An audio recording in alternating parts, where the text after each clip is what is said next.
scenic parks and recreation areas in the county.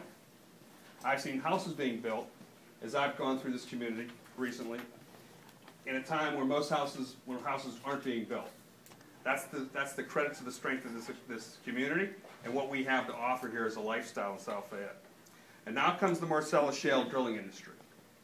I have one question. My first question is this: why would we risk our community reputation, our home values, our health and quality of life for any reason?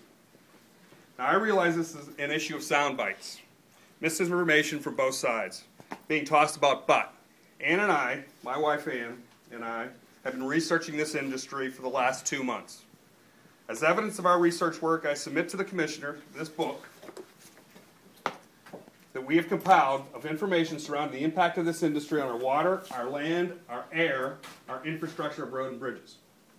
I would like to submit this for your review. Thank you. For your information, we've distributed 25 copies of these books now throughout the community. We will be publishing it electronically over the web very soon. For those of you that are interested in that website, we'll have it right up here at the table. Given my time constraint tonight, I'm not here to debate the accuracy of all this evidence that we have assembled. I am here, although I'm very capable to do so. Very capable to do so. Anytime, anywhere. What I am here to do is create awareness and questions in the minds of our commissioners and our citizens. Why? Because we only have one shot at responding to this issue in the best interests of our community and the health of our family and our children. Yep. DEP official Alan Eicher, who spoke at the North Fayette meeting on August 31st, 2010, said about this industry, and I quote, "Air quality is a big problem in Washington County. Heavy hydrocarbons, butane, propane, etc. Additionally, we have the State Department of Environmental Protection recording over 1,300 law violations by this industry, including range in Chesapeake, one of the most noteworthy of which is multiple violations that caused the well blowout in Clearfield, PA. In this case, contaminated frack water blew 75 feet in the air for over 16 hours, killing vegetation and wildlife over a 7-acre area. I could go on about the real evidence, not even mention this morning's newspaper about the well that's still burning in West Virginia. For 48 hours they're expecting it to burn. I could go on about the real evidence that has been established regarding this very real damage to the environment and the health caused by this industry today. But I have a second question. Why would we risk our community reputation, our home values, our health and quality of life for any reason? Sitting through last week's meeting, I felt the commissioners had a gun to their head. They can do one of two things. They can do nothing, and the local zoning ordinance in place today will continue to be the law, and that means drilling can and will occur a few hundred feet from our homes and schools. Given the air quality issues surrounding this industry, I cannot imagine the commissioners would allow this law to be last in our community.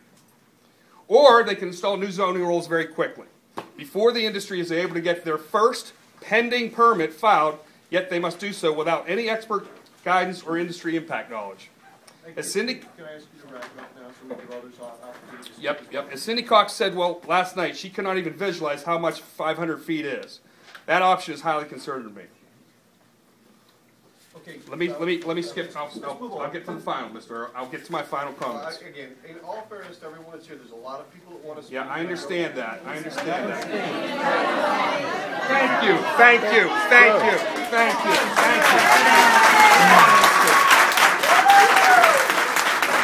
So, now the only real tool the commissioners have to respond to the industry is with local zoning ordinances. As I said last week, he should sit down. He talks enough.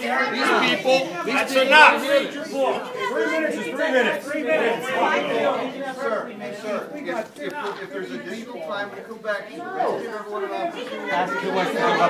Who wants to give up their time to me? I'll give you my time. Thank you. I've got 3 minutes here. Who wants to give me 3 minutes? 3 minutes? 3 minutes? Okay, I've got their 3 minutes, sir. Who's paying you? It's not about money. No, I think This isn't about money, sir. I have 7 acres. Somebody offered to pay me 50 I've grand. been here for 50 years. Not 12. So you have more money. Yeah, you know what? I I do ask you. Please sit down and let everyone have an opportunity You're gonna to risk speak. my life. I have 3 more minutes. Let me finish my meeting. Sit down and we'll come back. I have. How many people raised their hands? Sir, this is not your meeting. I understand that. I understand that. We had 25 to 35 people raise their hand when I asked for 3 more minutes. But this is not. I've got prepared remarks. Please, let us go through the process so that everyone's given an opportunity. You're not running this meeting, you Tom? cannot take it over. 3 minutes, everybody. Yeah, That's please. fine. I will tell you this. I have printed copies of my remarks. It's not just yours. I have printed copies of my remarks that anybody wants to have them. I also have the website available. I have an aerial view of the school complex, the Diamond property, the Battle Ridge estate, so you can see the proximity of what we're talking about. So it's all available up here at the table. Thank you. Could I finish reading your statement? Could I finish reading your statement, please? Where did you leave off?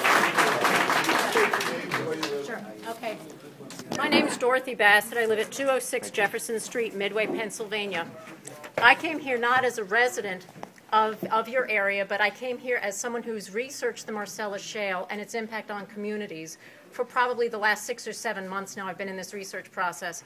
I'm here not because I'm paid by anybody. I'm here not because I don't have other things I can be doing with my time. I'm here because I care about the people of this community and other communities across southwestern Pennsylvania and across the state. And I have held in my arms people who have been sobbing because they and their children have become sick from Marcellus Shale gas emissions, from off-gassing, from compressor stations, cryo plants, flare stacks, from people who have consumed contaminated water. I know personally people whose blood tests have come back with arsenic, with formaldehyde, with, methane. It was a blood gas test that had been run. Benzene, toluene, thank you. There have been so many people that have become so ill from this industry, and the effects of this are only now becoming known. There have been animals that have been lost, livestock, pets. I'm not here because anybody's paying me. I'm here because as a human being, I can't let another community walk into this thing blind. Thank you.